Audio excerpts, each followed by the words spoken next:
HMDA మాజీ director బాలకృష్ణను ACB head క్వార్టర్స్లో విచారిస్తున్నారు అధికారులు. బినామీలను ఇవాళ విచారించనున్నారు. బినామీ పేర్ల మీద వందల కోట్ల రూపాయల ఆస్తులు ఉన్నట్టు గుర్తించారు.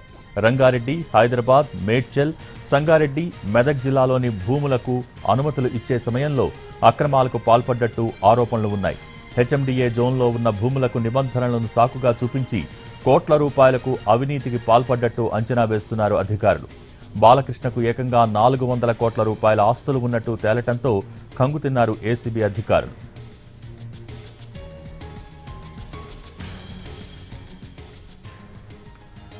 ఆదాయానికి మించి ఆస్తుల కేసులో హెచ్ఎండిఏ మాజీ డైరెక్టర్ శివ బాలకృష్ణ నిన్న అరెస్ట్ అయ్యారు.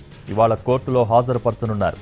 శివ బాలకృష్ణ కూడబెట్టిన ఆస్తులు చూస్తే ఏసీబీ అధికారులకు కళ్లు చెదిరాయి. దాదాపు 100 ఎకరాల భూమి, 2 కిలోల బంగారు ఆభరణాలు, అత్యంత ఖరీదైన వాచీలు, ఐఫోన్లు చూసిన ఏసీబీ అధికారులకు మైండ్ బ్లాంక్ అయినంత పనైంది.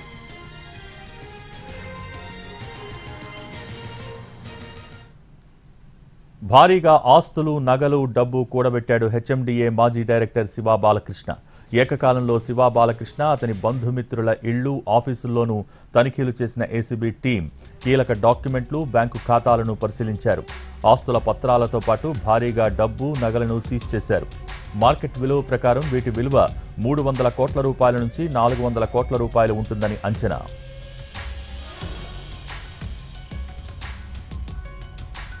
హైదరాబాద్ నానక్రామ్గూడలోని శివ బాలకృష్ణ ఇంట్లో అర్ధరాత్రి వరకు సోదాలు జరిగాయి. ఆయనకు హైదరాబాద్లో పలు విల్లాలు, ప్లాట్లు ఉన్నట్టు గుర్తించారు. హైదరాబాద్ చుట్టుపక్కల ప్రాంతాల్లో దాదాపు 100 ఎకరాల భూములకు సంబంధించి డాక్యుమెంట్లను గుర్తించి స్వాధీనం చేసుకున్నారు.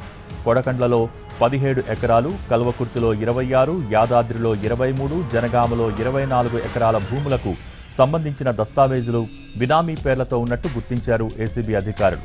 2 కిలోలకు పైగా బంగారు ఆభరణాలతో పాటు వెండి వస్తువులను సీజ్ చేశారు.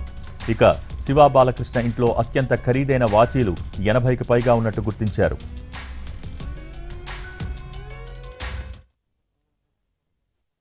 డైరెక్టర్ చేసిన శివ బాలకృష్ణ గారి ఇంట్లో హైదరాబాద్ మెట్రో రైల్ ప్లానింగ్ ఆఫీసర్గా ఉన్నారు అండ్ రేరా సెక్రటరీగా కంటిన్యూ అవుతున్నారు.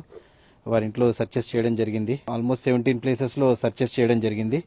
అట్లానే గోల్డ్ కూడా around 2 kgs, silver around 5.5 kgs. So అట్లాగా దొరకడం జరిగింది. అండ్ వాచెస్ కూడా చాలా కాస్ట్లీ వాచెస్ కలెక్షన్ ఉంది ఈయనకి. So that also around 32 lakhs దాకా అది వర్త్ ఉంది. కొన్ని 2-3 విల్లాస్ ఉన్నాయి. అట్లానే అపార్ట్మెంట్స్ లో కూడా కొన్ని 2-3 ఫ్లాట్స్ అవి కూడా ఉండడం జరిగింది. 2.91 crores అట్లాగా వచ్చింది. అలాగే ల్యాండ్స్ కూడా ఇందాక చెప్పినట్టుగా టోటల్ చూస్తే 90 acres ఆఫ్ ల్యాండ్ తెలంగాణలోని వివిధ ఏరియాస్లో పర్చేస్ చేయడం జరిగింది. కేవలం ఈయన పేరు మీదే లేవు, మెయిన్గా చాలా ఎక్కువ అయితే బినామీల పేరు మీదే ఉన్నాయి. ఈయన క్లోజ్ అసోసియేట్స్, రిలేటివ్స్ వాళ్ళ పేరు మీద. వాళ్ళని కూడా విచారించి వాళ్ళు కొనడానికి కూడా వాళ్ళకంత ఆదాయం ఉందా లేదా అని వెరిఫై చేసి దాని తర్వాతే